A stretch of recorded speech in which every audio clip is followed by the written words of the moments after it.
علاقات ما افکار ما مولد ما کاری ما رونوهی تده های آیاتک های همونو که صفحه که بقل بینن 321 ترجمه واندایک دو پر خوش هوتی دبه ای حق بطبقینه اما من يعمل الحق لكي انها بالله تزونی چه هر تشت کی ادکم هر حق کدکم به رونوهی خوده هوتی طبقن مدی دوغه تعلمه دکر تا چودی دوغه ملمه دکر تما تشوره خوده اعلان دکر ساکن نستعین دبه تشوره خوده اعلان دکر دوغه تشوره خوده اعلان دکر از انا والاب واحد دوه لحظه دوه دقیقه دو و انت مسیح خیره دوغه تشوره خوده اعلان کر و تا ایمان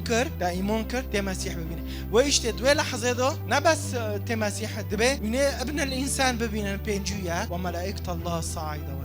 علانه السلف سورتي بوفكي سورة الآب تشويه بيه شماي آب ذكر يعني نكون شماي سورة الآب ذكر نو ميزانن سورتي بوفكي دبيك عني منبع ينبوع احس كرني تكون يبكي عني رببي هفك عنيو مية او نيرة خير تبكي عني رو نكوني واببي وتكيب خدي رببي ذكر حس كرني ادي هو تجمعرو اعلانكي انه عم كونن ذي خطير بعيش اساسية نفس جوي مكتوبة رسالة يوحنا آيات حيشت ولكن من يمارس الخطية يظهر أنه من أولاد إبليس لأن إبليس يمارس الخطية منذ البداية وقد جاء ابن الله إلى الأرض لكي يبطل أعمال إبليس إيه دي ونيش سحر وشعوذة ونيش خرب خلقه دكانن يعني نكو مبارخ أو قربان أو نظام چه أو چه هو تش خديرو خدي چه خور گوشت خور دبي جاء ليبطل هوت بشكيني عمل ابلیس ای چوره نقطه چوره خود ملکوت الله اعلان که در انجیل متی دو هوا گیم مقدمه سر انجیل و این هفته تجی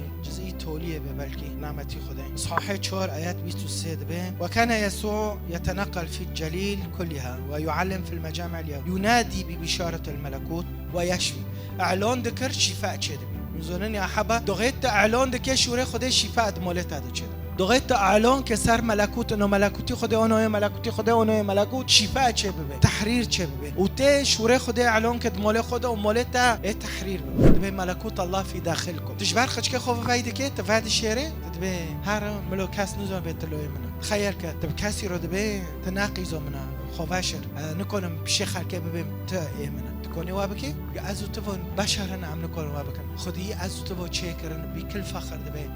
ويشوندن رونوهيبن من جزء كش ملكوتا جزء كش ملكوتا وازوني خير انجيل نمرغوبه لانه اعلان تدهين لانه اشكرابين تدهين لانه قوات تدهين لانه سلطان تدهين لانه عزمان وعد به حافظ